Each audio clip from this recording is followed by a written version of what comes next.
think we're good to begin. If I just get a nod, just to confirm that, and I will begin. All right.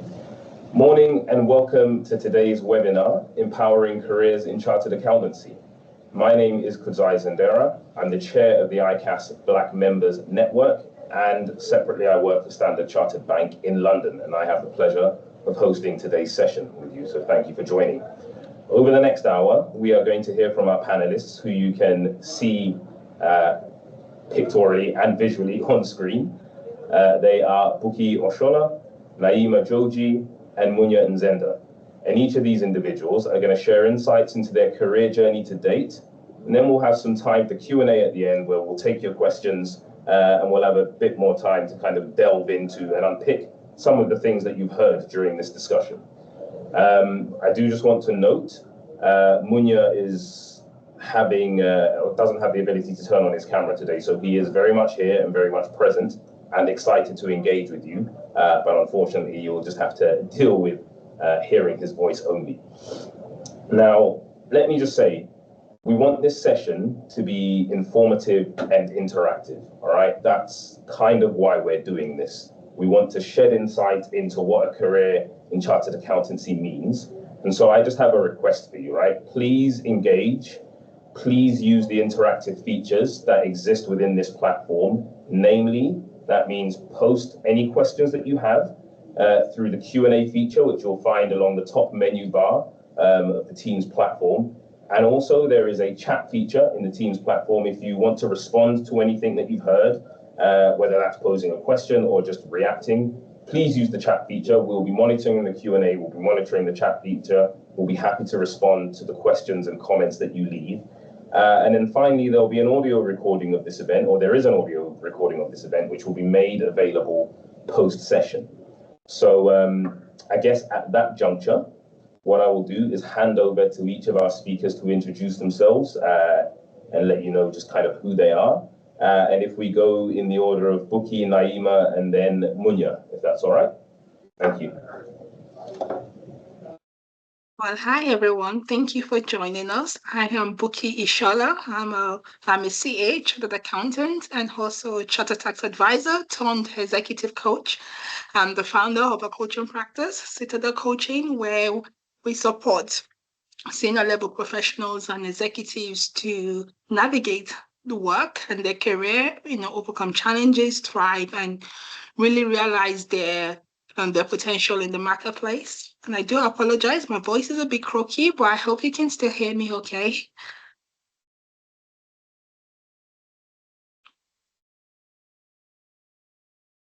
Hi, I am Naima Joji. I'm an assistant manager at KPMG, as well as our Scotland lead in the African Caribbean network. I have been at KPMG for 4 years now, joining as an intern, and then in the following year joining as a graduate trainee.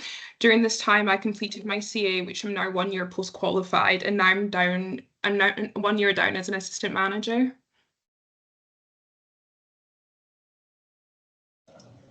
And hi, good morning, everyone. My name is Munya Nzenda, and I'm originally from Zimbabwe. And once again, I just want to apologize for the technical difficulties. I'm not able to switch on my camera this morning, but I'm excited to be here. I work at Audit Scotland as a trainee auditor, and at the moment, I'm also taking my ICAS studies, and I just started my knowledge level in September. Okay, awesome, team. Thank you for introducing yourselves and letting people know who you are. And before we start, let me also thank Sandra, who has confirmed that the chat feature is working, is being monitored, and is being responded to. So anyone else, if you have any issues, again, or you just want to respond to something, or we say something that doesn't make sense to you, or you just fundamentally disagree with and you'd like us to pick up on that, again, use the chat feature. We want this to be interactive. We want it to be helpful. It's ultimately a session for your benefit. So let's make sure we make the most of it. Right, I am at this point going to get into kind of a structured discussion, right? And I want to start with some reflections on what the CA journey has meant to each of us. Now, I appreciate we're all at different stages of that journey currently. So I'm going to start with Naima, who explained in her intro that she has just recently qualified. So what I'd like to ask for people, particularly who are listening in, who may be at a similar stage to you, is having recently qualified, what inspired you to become a CA? And what advice do you have for people who are either thinking of taking up the qualification or who are currently pursuing the qualification? Thank you. So what inspired me to be a CA actually started when I was in school. So I had a maths teacher who convinced me to crash higher accounts because she just thought I'd be really good at it. And lo and behold, I actually was. So then I ended up pursuing a degree in accountancy and economics at uni. And in my third year audit class, I remember sitting down and my lecturer telling us something that really stuck with me. What she said to us was, get a CA and the world's your oyster. And it's so true. I've seen so many people with CAs go into all sorts of careers, which is so fascinating. And honestly, my advice to you guys would be the same. Have a list of careers that you potentially want to go into and look at all the current impactful figures in those fields and then see how many of them actually have CAs, and you'd be surprised. Awesome, Derek. Thank you very much for that. I'm just going to pick up on one thing that you said, though. You mentioned kind of the passion started when you're in school. And then you mentioned going on in your tertiary education to a degree in accounts and economics. And I think one of the things I just want to add to that is the pathway into this profession is not just limited to those who have come from numerate or business or commercial degrees, right? Some of the brightest minds that I studied with when I was going through my qualification came from medicine or philosophy or from arts. So having a grounding in accountancy is not a prerequisite or a barrier to entry if you're thinking about pursuing a career with ICAS. And I know you weren't suggesting that, but I just wanted to add that on and make clear. Munya, if we come to you next, so you are currently pursuing the ICAS qualification. So let me just, for this purpose, refer to you as an ICAS student, albeit you're formally in work now. You're currently pursuing the qualification. What for people who are at a similar stage to you, or again thinking of entering the profession, what are you finding to be the best and most challenging aspects of sort of balancing that work and study so far? And again, do you have any advice for anyone who might be thinking of entering the profession? Thank you for that question, because I'll start with maybe the challenging aspect. And I think it ties in very closely with what you were saying about people who are coming from non-accountancy backgrounds. So I studied engineering in uni, and then after that, I spent 1 year working in audit at my company before actually starting ICAS. So I'd say the main challenge for me was doubting myself before actually starting the ICAS studies, because I was not too sure if I was going to be good enough, having not come from an accountancy background. But the way I have been trying to overcome this was to be listening and to be reading people's stories. And I realized that there's so many people who have made the transition from engineering and different fields, and they've gone on to be very, very successful as chartered accountants. So that has been very, very helpful for me in terms of overcoming that challenge. And just in terms of maybe the joys of actually studying for the qualification, the first thing for me is I do really enjoy studying. So I have welcomed the opportunity to actually study and learn something new. And I've found the content in the courses to be very useful, especially having worked in audit for a year before actually starting the studies. Starting the studies has helped me to start connecting what I was learning at work with what I'm now learning in my courses, and that has been very, very helpful. And I guess the other thing is just the collaborative nature of the new curriculum that ICAS has introduced. I have really enjoyed learning from my peers. So I do spend my own time studying and looking at the lecture material, but then it has been very helpful, and I found a lot of joy in learning from my peers and yeah, just building those relationships as we study together. And in terms of advice for people who are looking to go into studying ICAS, I would say definitely the courses, they require you to put in a lot of work. However, it's a very positive learning experience, and I'm confident that anyone, regardless of their academic background, will enjoy thoroughly the studies. So yeah.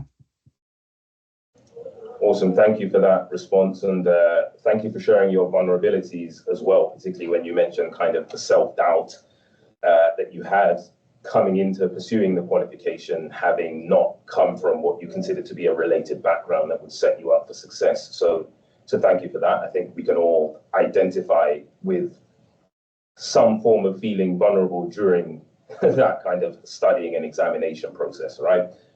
Thank you also for, well, first of all, sharing that you enjoy studying, but also touching on probably an overlooked aspect, which is the camaraderie and the relationships that you build whilst you are undertaking those studies, and the learning that you do both formally, but also from the colleagues and peers that you study with. I think that's very much a key facet of what it makes the ICAS qualification great, particularly during the studying stage.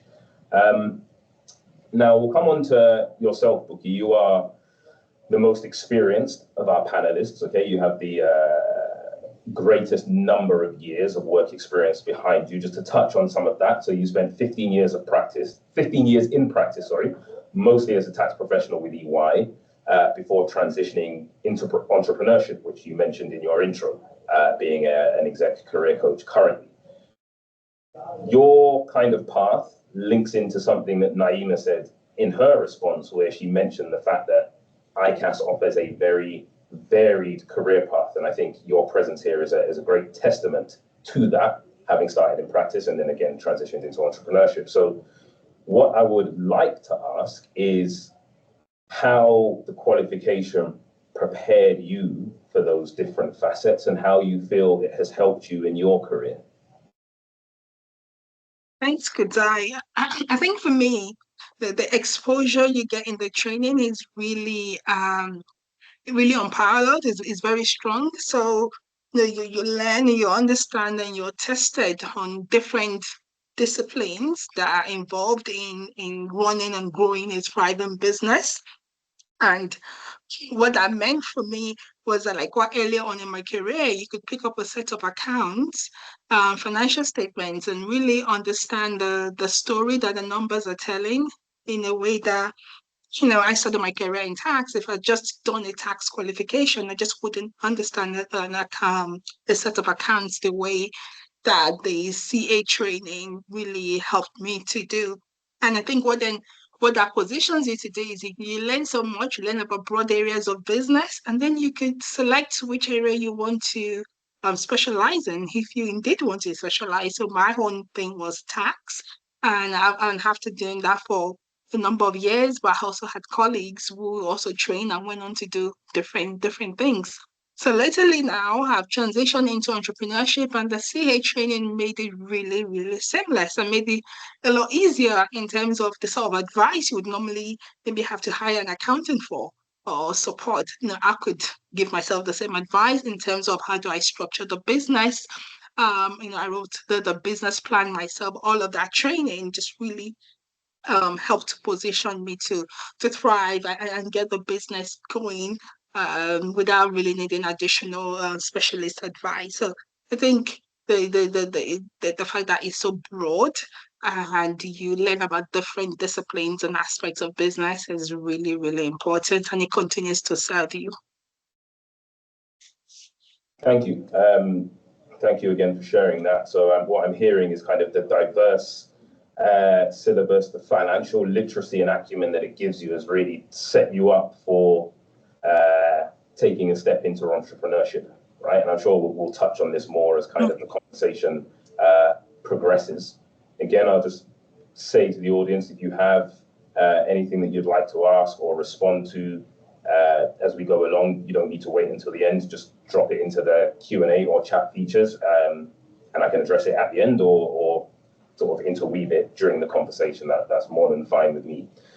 Okay, so so far, we've come to understand a little bit about each of your kind of collective journeys, right? The stages that you're at, what either encouraged you to enter the profession or some of the challenges and joys that you've found so far. What I want to do now is sort of understand a little bit more about kind of that career journey, right? And where you are having undertaken this journey with ICAS. And I'm going to start, let's start with Munya, right? Because you are, I'll probably go Munya, Naima, and Buki just in a way that allows me to progress through sort of career, where you are in your careers, right? So Munya, you're currently balancing the demands of work and study. Now, if I think back to when I was in that stage, there was a lot of fun.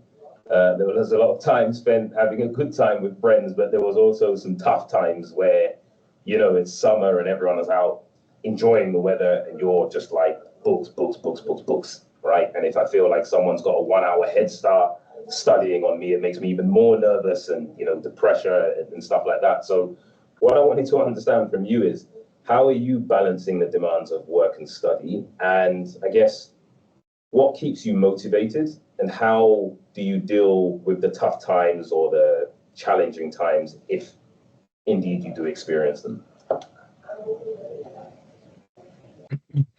Okay, thank you for that question, because I think in terms of finding motivation for me, probably it's three things that I can say that have been helping me to stay motivated.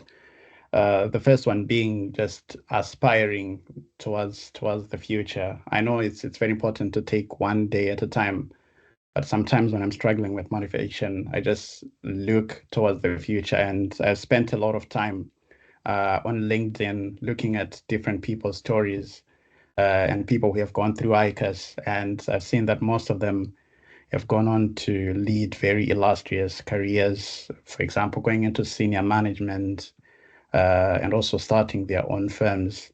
And I really aspire to be in that position at some point in the future.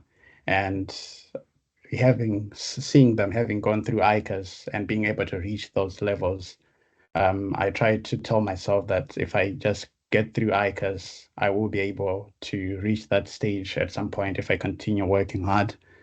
And the second thing would be just surrounding myself with supportive family and friends. I think it's very important because it's not only about studying, because, you know, after studying, I will need, you know, people who can support me and encourage me. So it's been a very important aspect of my studies to just surround myself with family, with friends, and people who can channel that positive energy for me to stay focused on the goal that I'm trying to achieve. And then lastly, as I mentioned that I studied chemical engineering in university, and having made the switch now, I want the switch to be worth it. So I'm making the most out of every opportunity that I'm getting. So I remind myself that I've made the switch and this is what I'm doing now. So I just try to focus my energy on making sure that I make the most of the opportunity that I'm being presented by ICAS, because I know that the opportunities will be there, but it's just up to me to take them or not. So, yeah. Awesome. Thank you. Thank you for that. And if I just check one thing, just to circle back on one thing. In terms of, I mean, you've spoken very eloquently about how you stay motivated, right? And I think that thing you mentioned, your second point about a support network, is true not only of the study stage, but generally as you progress through your career. And I think probably, Buki, we may touch on some of that as we develop through this conversation. Just in terms of how you deal with the challenging times, right? The times where, I don't know, the exams feel like they're overwhelming you, or there's something that you're studying and it just is not clicking. And, you know, I remember, for example, I have to think, probably when I was studying for tax, it felt like it only clicked right towards like crunch time in terms of remaining time towards exam, but I would probably say, being honest, that 80% of the time that I was going through that particular module, I was just thinking, I'm not going to make it. Like, there's no way. Like, I'm just not going to make this. And then suddenly, bang, I was like, right, I get it. I'm comfortable. How do you deal with the challenging times that you experience when you're studying? Or do you have any kind of go-to methods for how you overcome? All right. I think for me, the way the new curriculum is set up is very, very helpful, in the sense that we have 2 weeks of studying, of self-study, and then after that you go on to a workshop. So the approach that I've been taking so far, of course, I have found many aspects of the modules and the lessons challenging, but what I've been doing is to first of all write down the areas that I'm finding very difficult, and then using the discussion boards that we have to ask questions, which have been helpful in terms of clarifying issues. And then if I don't get it after asking on the discussion boards, I have, my peers who I can reach out to, and they've also been supportive. And if those two avenues don't help in clarifying the questions that I have, then the workshops are also another avenue that I can use to clarify questions.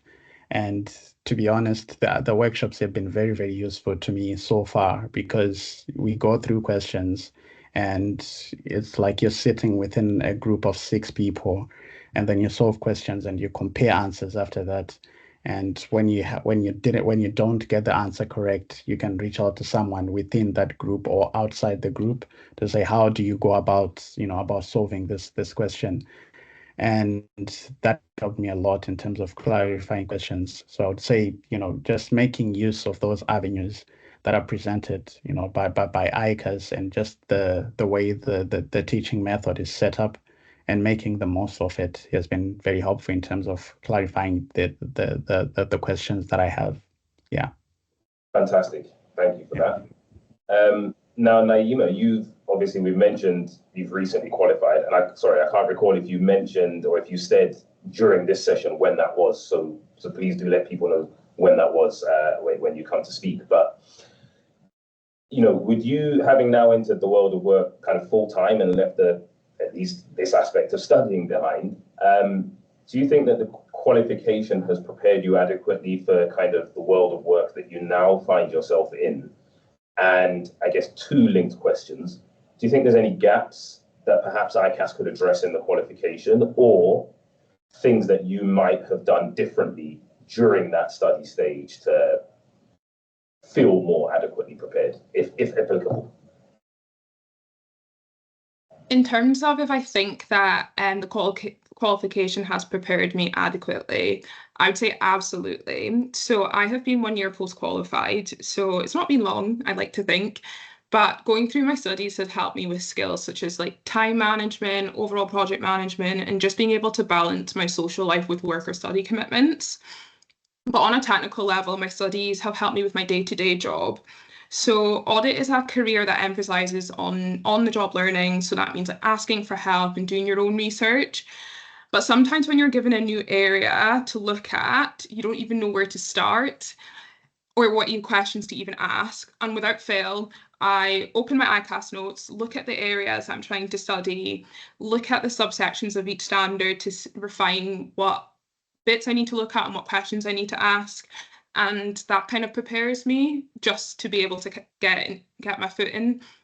But in terms of gaps, not just ICAS, but more professional settings, I think they need to invest more in the different people of varying backgrounds that come in and out of the CA qualification.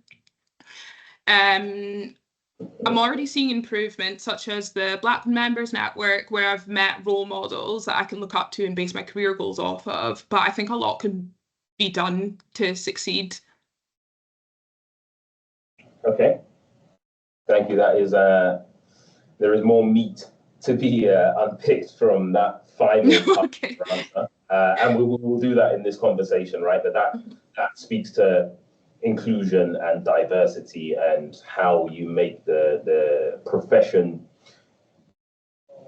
both more attainable and also richer through that. So we definitely will come onto that.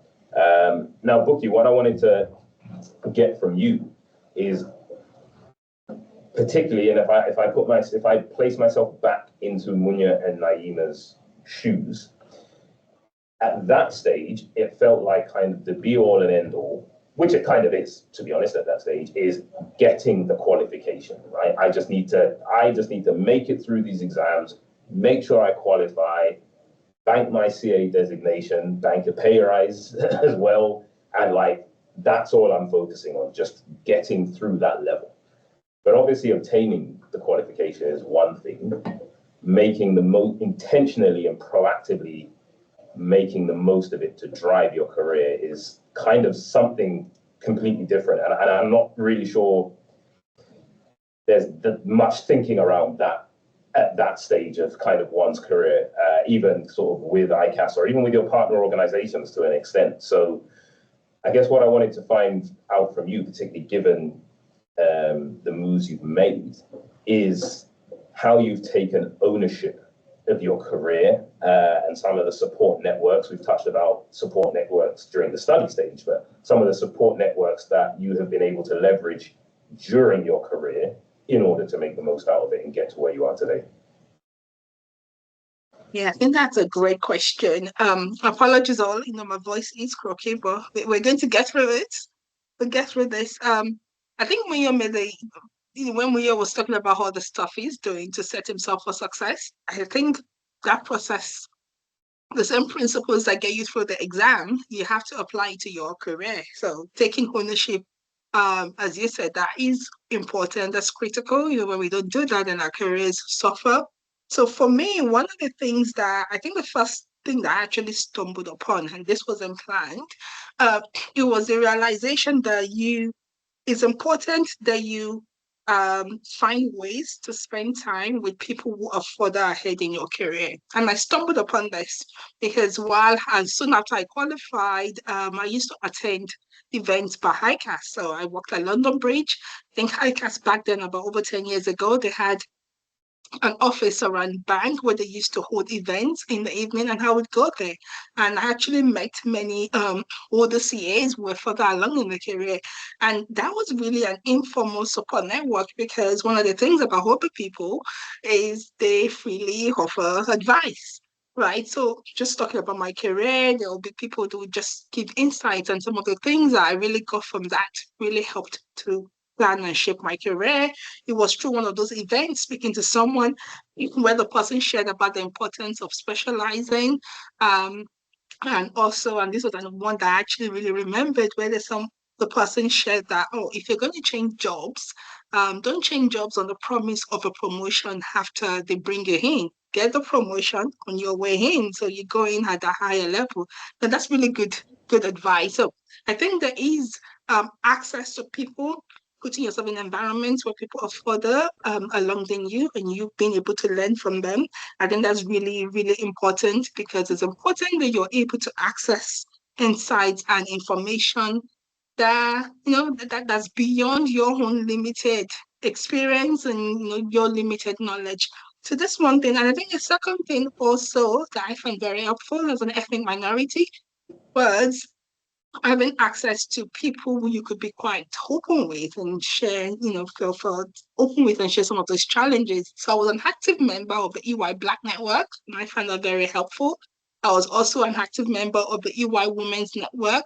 So I think it's just taking advantage of all of those networks. And when I became a parent, I also was a part of then EY Parent Networks. So all those networks are actually important. They're all support mechanisms for you. So it's making yourself available to go to them. And the challenge is we're all busy. Work will take as much time as you give to it, or the deliverables, but really taking time to understand that you would be more effective in your role, and you will be able to travel faster and lighter if you have access to insights and information that are beyond your own limited experience, your own limited knowledge. The only way you get that is putting yourself in environments where you can access other people's knowledge. I think I'll stop there. No, I think that's a great answer. So much of that kind of resonates with me, just where you talk about building that wider network. And if I just touch on some of my own experiences, I think one thing that I have found to be kind of important is, or two things I would say is, like you said, number one, that network, but whether it comes from a wider network or just a relationship that you have with an individual, but that ability to be very open about what it is that you want is something that doesn't necessarily come naturally to everyone, right? It didn't come naturally necessarily to me. Sometimes I'm just going to get my head down and kind of just internalize what it is that I want, and eventually the good work should show. And there is nothing wrong with being very candid. Obviously, you need to have the relationship with the person first, but there's nothing wrong with being very candid and saying to your line manager, look, this is what I want from my career. This is where I want to be in X many years' time. Now, whether you're having that conversation in terms of position or financial remuneration or whatever it happens to be, I have found that it is just better to be open, because sometimes the best thing to come out of that conversation is a reality check that you're nowhere near or not doing anything close to the things that you need to do to be where you want to be. And there's no point squirreling away at your desk kind of thinking that, oh, this presentation I've done is going to be the difference maker. You need sometimes just to have that ability to have a really open and honest conversation and have someone who can tell you back, yes, you're on track, or you're 3 years away from that. And that is information that you can use to make whatever decision you feel is best off the back of that, which may be, you know what, I'm not up for that path. I'm going to pivot into something else. Or, yes, I'm willing to do the hard yards to get to kind of the promised land. I totally agree with that. Go for that. And then the other thing I would say is just to realize as well in taking ownership that your interests will change over time. And it's okay to be loving the job that you do today and finding that in 5 years' time you no longer are.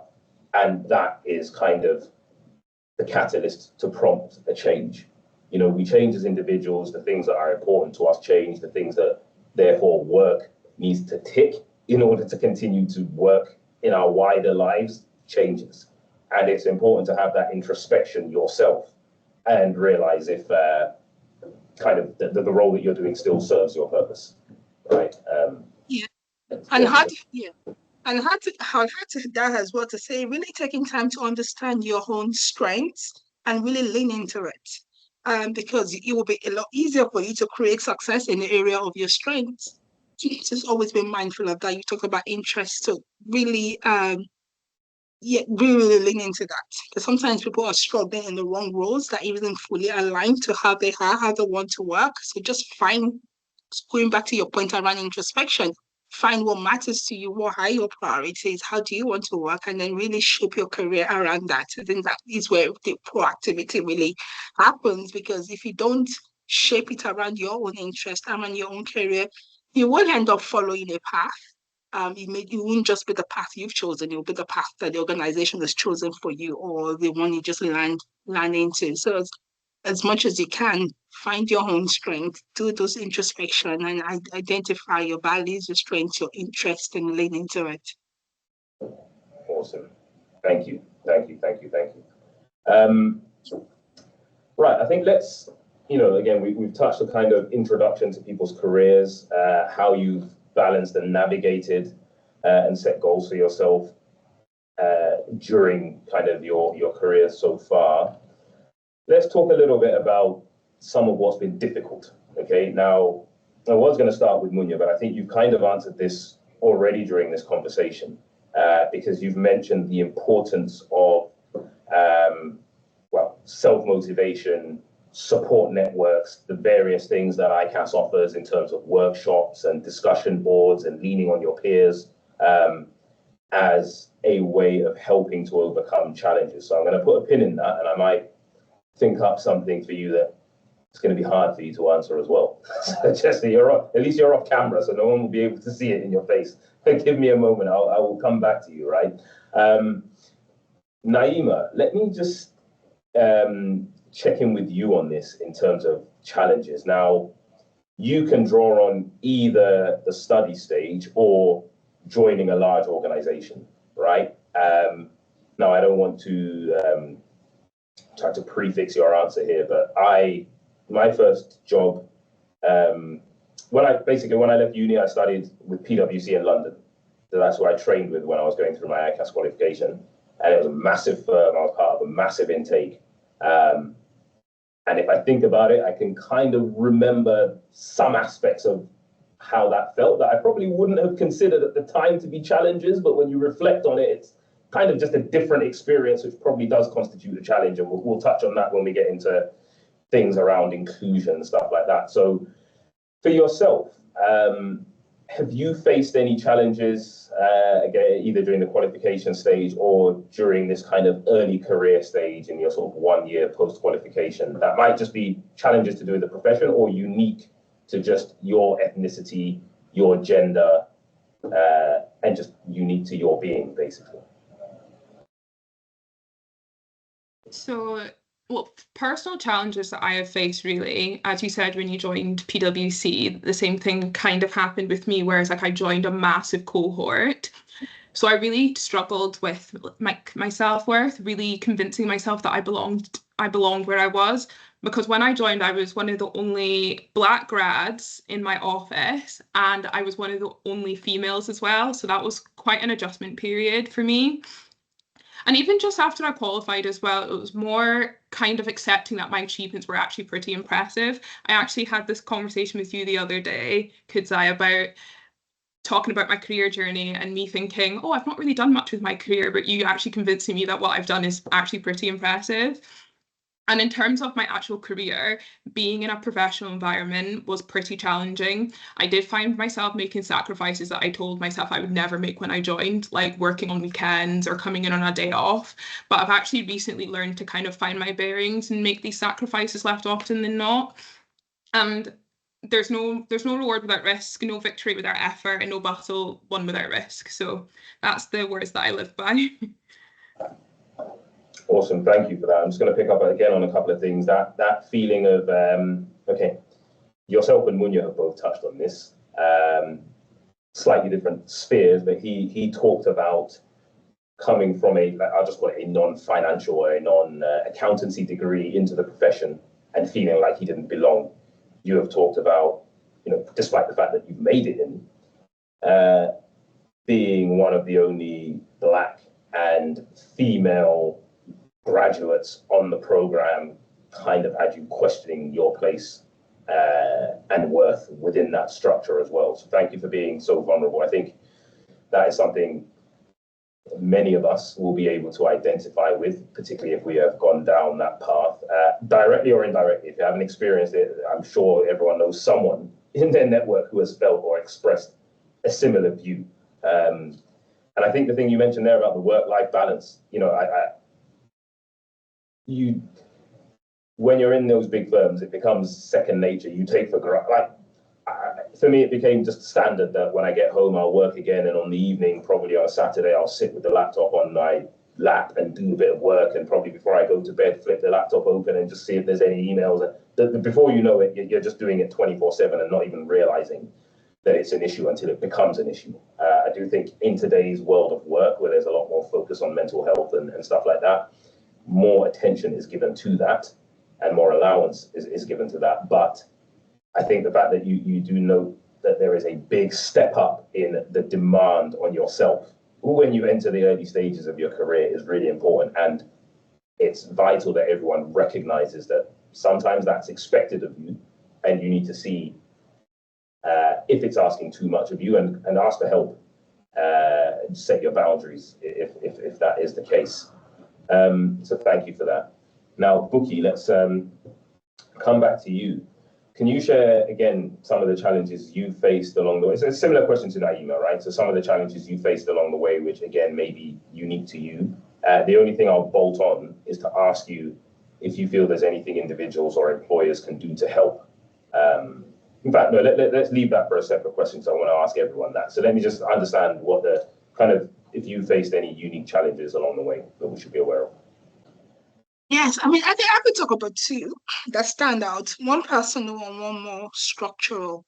I think on the personal one, like you and Naima, I also joined with a big cohort, and that was all good because the people you went to university with and their peers. But then as you soon after I qualified, and for some reason, I think I just became more. I was given the feedback that I was quite shy and reticent.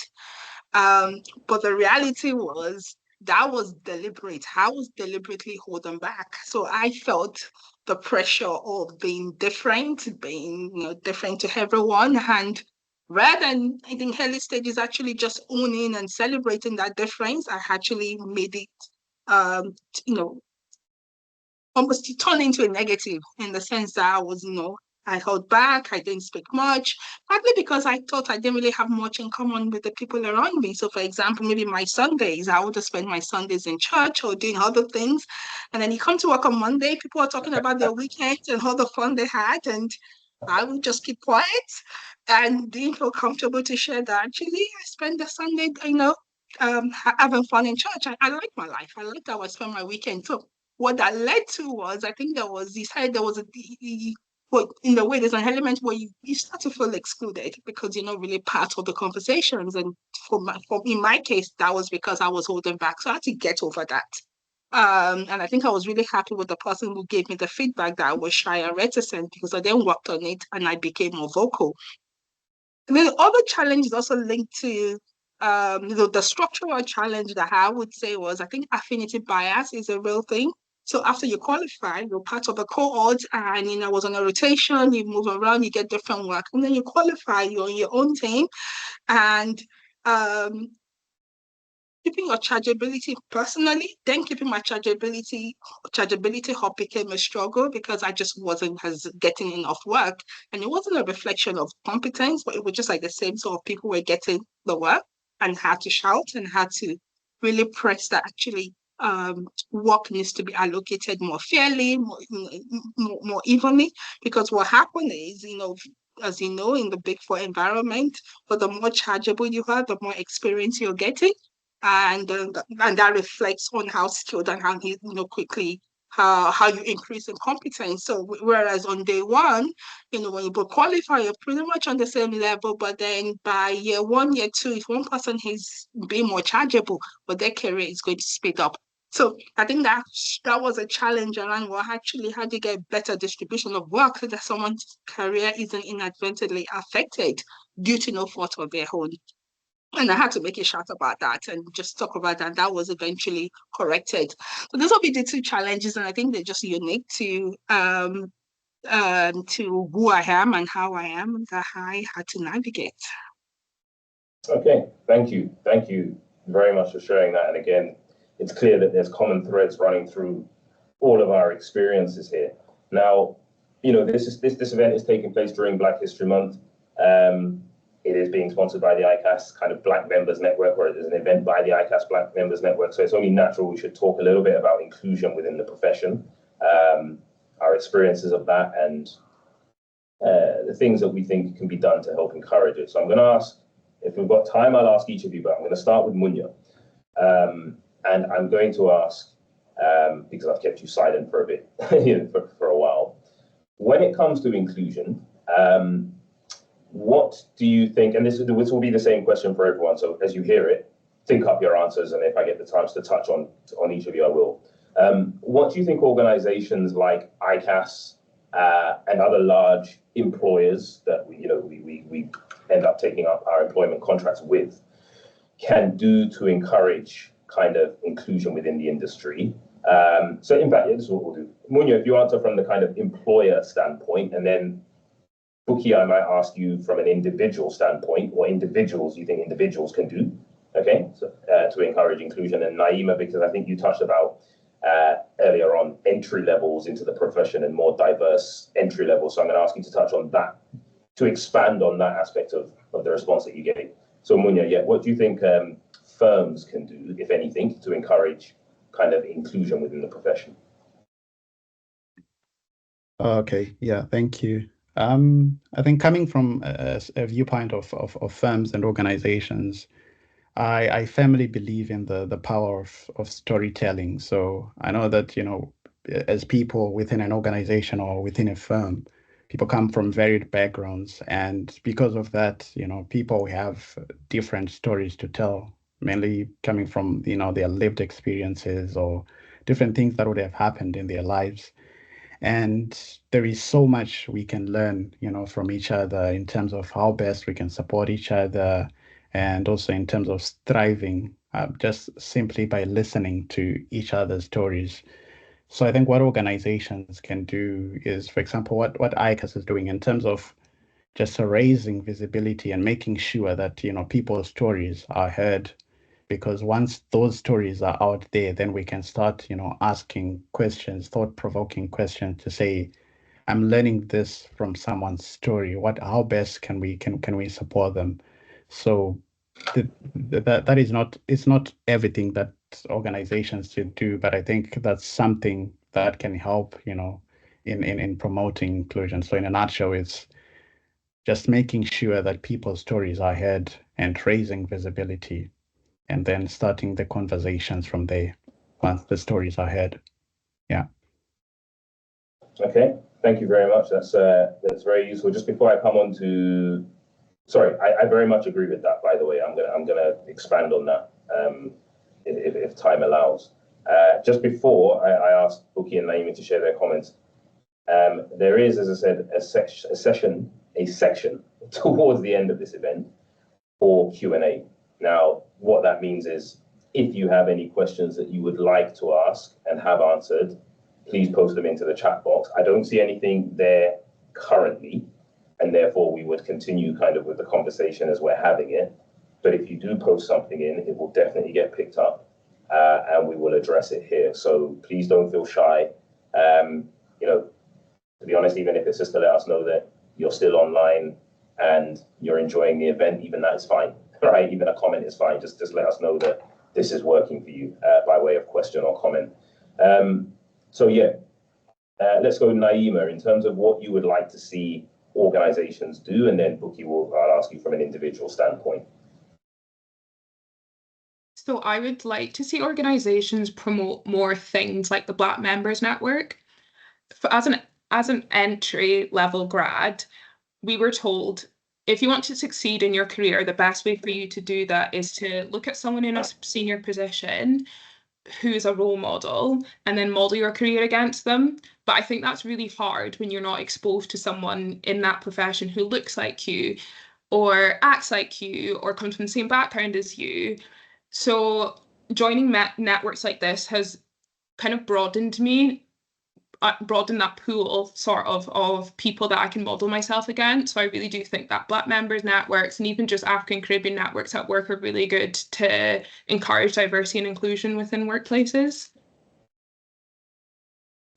Okay, thank you very much. I think that is, okay, this again, there's something that you said and something that Munya said that I'm going to touch on. So thank you. I'll wait for that. I'm also smiling. Thank you for people who have responded into the chat. Judith Wilson, who has potentially tried to look inside my head to the final question I was going to ask during this session. It's very, very similar to something that I was going to ask, so thank you very much. But yeah, Buki, let's see what you think individuals can do to help encourage inclusion. You are still muted, by the way. Okay. Well, the first thing I would say, I think I alluded to it, like individuals, Black individuals or other people from underrepresented groups, it's just to be mindful not to exclude themselves by virtue of being different. I think we have to see how difference as something positive and really celebrate it. And if you're in the unfortunate situation where you're in an environment that isn't supportive of who you are and how you are, I think what that individual needs to do is try to find and navigate to somewhere else where they're going to be celebrated. I think that's really important, because not bringing, whether it's your culture or how, if you have to if you have to edit yourself in the workplace, that's a proportion of your mind and your mental capacity that you're giving to something that you should be actually directing to your work. Not that. So I think that's what I would say in terms of like Black or other underrepresented people of underrepresented groups. And I think for everyone, inclusion is everybody's business. So I like what Munya said around really appreciating people's story. I think it's really important that leaders really lead from the front and not see inclusion as something that's a DEI thing or the DEI team or HR team. I think the willingness to do the right thing, because the problem with inclusion, what happens is, we can talk about inclusion, talk about diversity, but really when you know you're inclusive, it's when you're in a challenge, when rubber meets the road, right? A strong member of your team, maybe your highest performing team member says something that's wrong and you have to call them to order and then you don't do anything about it. But as a leader, then that was your inclusion test and you failed. So I think individuals is that all of us just really, really buying into the agenda and then having the willingness to act, even when it's uncomfortable and even when it requires courage. I think that's how you really, really promote inclusion. Thank you. Now, I'm going to pick threads from everything that you have said, and thank you for the questions coming up. Let me do a quick spoiler alert here. There is a chance we might run 5 minutes over because I want to get to all the questions as well and then wrap up. Please don't leave at the end because there's some things happening within ICAS that I would like to make you aware of. So please hang on if we run 5 minutes over. There's a few things I want to pick up on. Munya, I really like what you said about the power of storytelling because it's important. The more that we talk about things in the workplace, the more that you make people comfortable to tell their story, but also hear your story, the easier things become. And Naima, you talked about, organizations promoting networks as well, and Buki as well, not excluding yourself. Now, I want to mention one thing here that I think is quite important. One of the things we have to remember, I think, is that organizations don't always have the answers, right? And so sometimes we join and we just expect HR to know everything. And the reality is people working in HR are just like you and I. They know what they know and they don't know what they don't know, right? And we have to leave space for the fact that there is sometimes, if you want for a better term, an ignorance vacuum or a fear vacuum for people to step into the topics that we want them to step into. And so we have a role to play as well in helping to normalize that conversation. And, it's great, Naima, if you join and an organization has a network to promote, then you're lucky.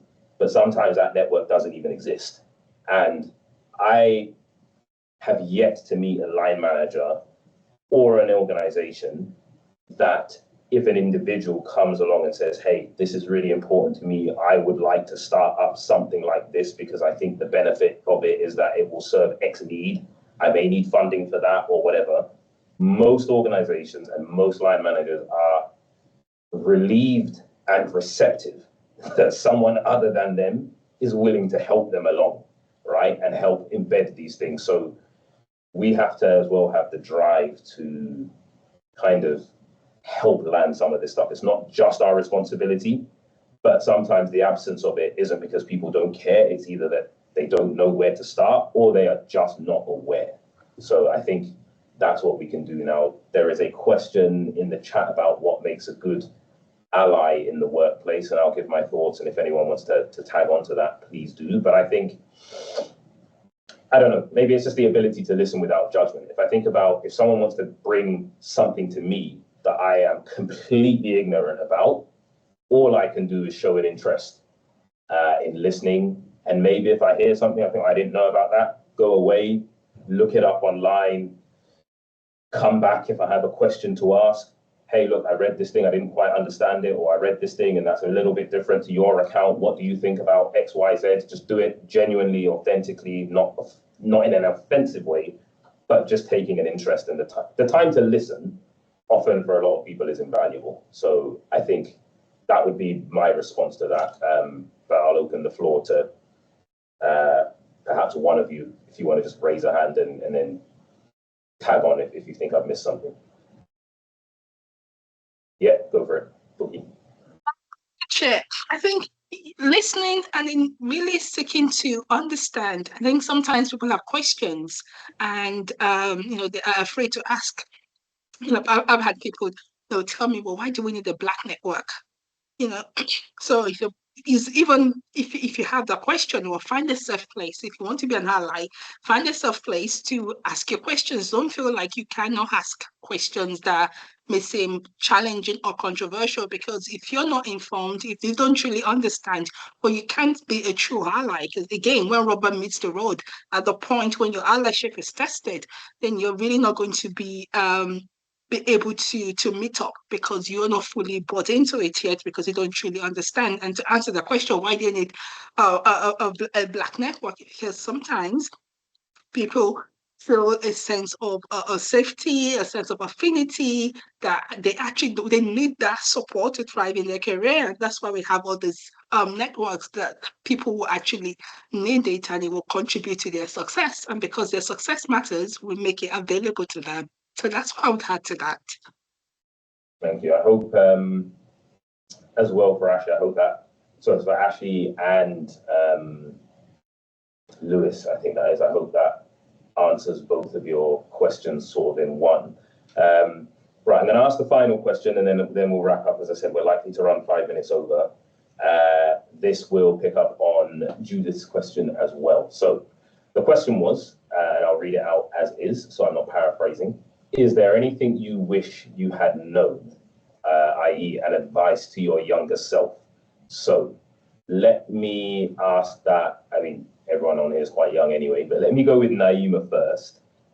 Bookie, I'm going to ask you a slightly different remix on that question, right? And Munya, I've got one for you as well. But let's say Naima first. Is there anything you wish you had known? Anything you wish you had known for your younger self? That great success takes a lot of hard work, and I shouldn't be discouraged if nothing goes my way. Usually, the destination and the journey won't be what you planned, but all that matters is that you've learned from what your mistakes have made you the person that you are, and kind of just adapt from that and say, well, this didn't break me. It made me the person I am today. Okay, thank you. Munya, what I am going to ask you is, if you could start all over again, would you still choose the ICAS path because you're currently still going through it? Yes, definitely. I only started in September, so I would still go ahead with it. I don't think I'll change in the future, but definitely, yeah, I'll still go with it. I've had a positive experience so far, so I would still go ahead with it. Yeah. When you paused there was some concern about what answer you were about. I mean, literally, there was only one answer that you're allowed to give. You know. All right, cool. And then I guess, Bookie, for you, is there anything that you would do differently? Again, advice to your younger self on that. I think I think there were early on in my career. Again, I think that there's a period during the training years, the 3 years. I think there's a easy years. I think the immediate period after qualification, but there were easier years. In the immediate period after qualification, where you're out of the cohort and you're out on your own, trying to build your career. I think I probably underestimated how much power I had, and how I underestimated the power of my voice. I think I worked in an organization that I was proud to work for. I think it's a really good organization, and I think I probably realized that later than earlier, that actually there was a lot of power that I had, that I could speak up. And I know that's not for everybody. So if you're in an organization where you can't really speak up, and you feel, I think there's a question linked to that in the chat, where someone said that they're in a place where they can't really raise concerns. I do think my straight answer is you need to navigate to a place that is better for you. But I think that will be one thing that my younger self, I think for everybody, just understand the power of your voice. and the power of voicing your concerns. Obviously, finding the right way to do that, but just don't keep quiet. I think boldness in my career really served me, and owning that voice really served me. Thank you. Now, just before I come to closing comments, I just wanted to see if I can wrap up very quickly the last two questions, and I'll just try and answer them from my perspective in the interest of time. Number one from Taiwo is, did any of you suffer from imposter syndrome in the workplace? And if yes, how did you deal with it? And I would say, two things. I'm going to answer that. Natasha has reminded me. She has just put a poll into the chat, which is for you to give your feedback on today's session. You should see that poll appearing as the last post into the chat. Please use that and respond to it. It'll allow us to understand how we can deliver sessions like this better in future. Now, to Taiwo's question about imposter syndrome, I think yes. I don't know anyone who doesn't suffer from it at any level of the organization.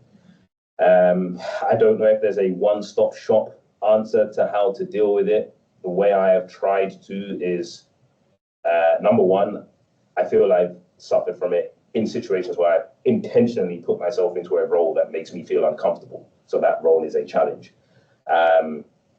Sometimes the hardest thing to do is to look at ourselves and see the development that we have undertaken in our careers and the achievements that we have, and value that and allow ourselves to see ourselves as good enough. We're never going to, the way I see it, there's always going to be someone smarter than me in the organization. I'm never going to know everything I need to know, but all my collective experience still makes me something more than I was the day before. And just trying to have that positive mindset and think positively, for me, that helps.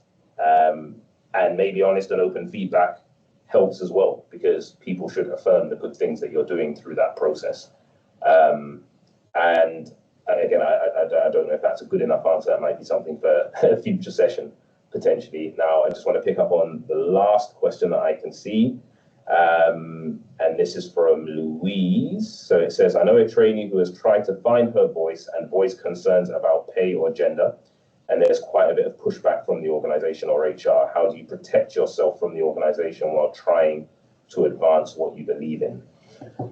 That's a hard one, and it sounds quite organization specific. So the answer I would give is that I think in a scenario like that, it's finding the outlet through which you can convey your concerns and have those concerns taken to the right place. It might be quite tough to directly voice that to HR, but if there are mentors, line managers, employee support groups who may be a little bit more independent from the initial concern that you are expressing, who may not necessarily take it in a personal jab, but will take it in a way that this is an issue for the organization to assess. I think trying to plug into those types of networks and councils, often they are employee-led, that have someone quite senior on them. If avenues like that exist, I would look for them. Most organizations have a anonymous way that is kind of independent through HR, that you can still raise things independently, find out if your organization has those types of support networks.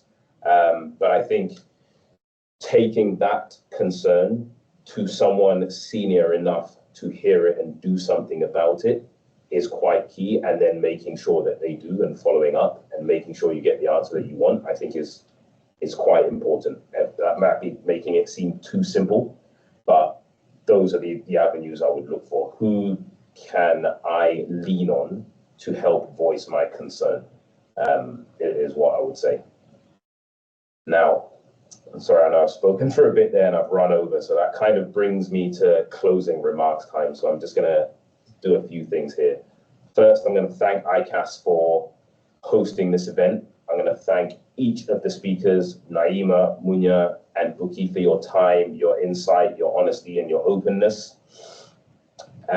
Thank you, audience, for sticking with us, for participating. And now there's just a couple of events taking place in ICAS that I need to plug. So the first would be, if you're interested in becoming a chartered accountant, then please do sign up for the Virtual Careers Fair on Tuesday, the 15th of October between 1 p.m. and 6 p.m. You are seeing information on the page right now, as well as the link that you can follow to register for that. The careers fair is open to everyone, so that means undergrads, postgrads, school leavers, college students, etc.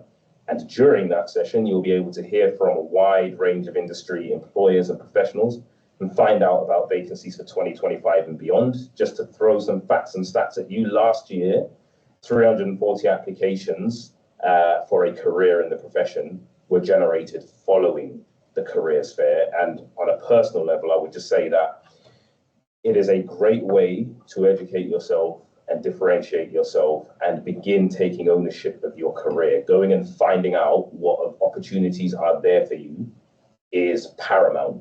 And people remember you from these events. When you apply for a job and you say something like, hey, I met you at the careers fair and we talked about this and I'm following up with an application, it makes a difference. So please do take note and take that event very seriously. And the second event is the ICAS CA Summit, which is a 2-day virtual event on the 19th and 20th of November. And it gives you the chance to connect with some of the grandest ideas that are shaping society today. So during that summit, you can hear from leading voices in business, technology, economics, and politics, right, through sort of interviews and panel discussions and interactive sessions, etc. So please do take note of that event as well. It's broadcast live from the CA Summit studio, which sounds very impressive, actually. So the 2 events for your calendar, please make note of it. You can see, again, ways to sign up there. But that is all from me. If you're still online and you haven't responded to the poll, please do. I can see 10 responses and 23 people still on the session. So if you haven't, please respond to that poll now. But other than that, that's all from me. Thank you very much for your time. Thank you very much, everyone. And we hope to do this again in future. Take care and goodbye.